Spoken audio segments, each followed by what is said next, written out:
Hello, friends.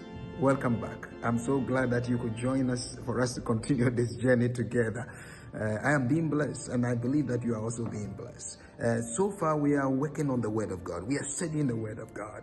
And now, today, I want us to look at some of the importance of the Word of God. Because of our short time, I may not be able to share everything, but I want to lift up a few of the important things that we get when we study the Word of God and we interact with the Word of God. First and foremost, I want to remind you that the Word of God helps us and guides us and leads us. If you read the book of Psalms, Psalm 119 verse 105, it says that your word is a lamp unto my feet and a light unto my path. So when you have this light and lamp, it guides you on short-term basis as well as long-term basis. It's important for us, therefore, to have the Word of God to guide us in our lives.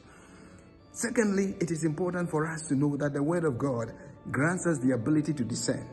If you read Hebrews chapter 4 verse 12, it said the Word of God is active and is living and is sharper than two-edged sword, is able to discern between the bone and the marrow. It's important for us to spend time with the Word of God, which is sharper, can help us. Sometimes it's difficult when you encounter things that are not just black and white, but gray. You realize that it's not easy to discern. You need the Word of God, sharper than two-edged sword.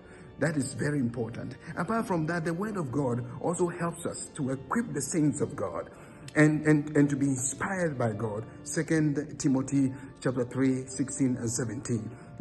Word of God is inspired by God, therefore it's profitable for teaching, for preaching, and for training in righteousness, for equipping the saints. That is the Word of God.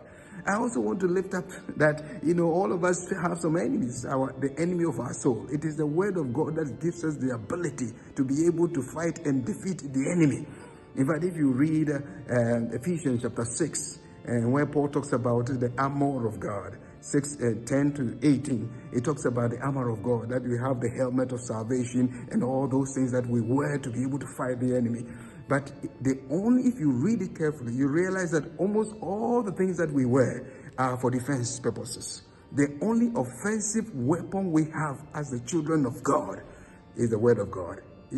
Paul describes this as the sword of the Spirit. What do we use sword for? You use it to fight. And so we need to be able to know the Word of God so that we can also be able, to fight this fight, which has already been won for us, though. But we fight this fight depending on the Word of God.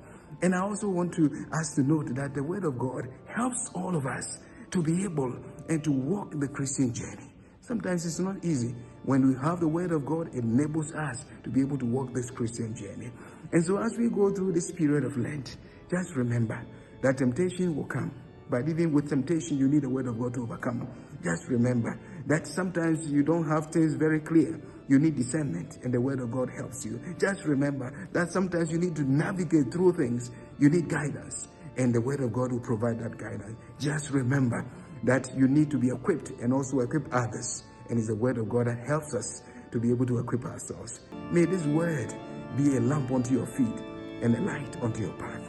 May this God who gives us His Word bless and keep you, make His face shine upon you and be gracious unto you. Shalom, peace, and many blessings.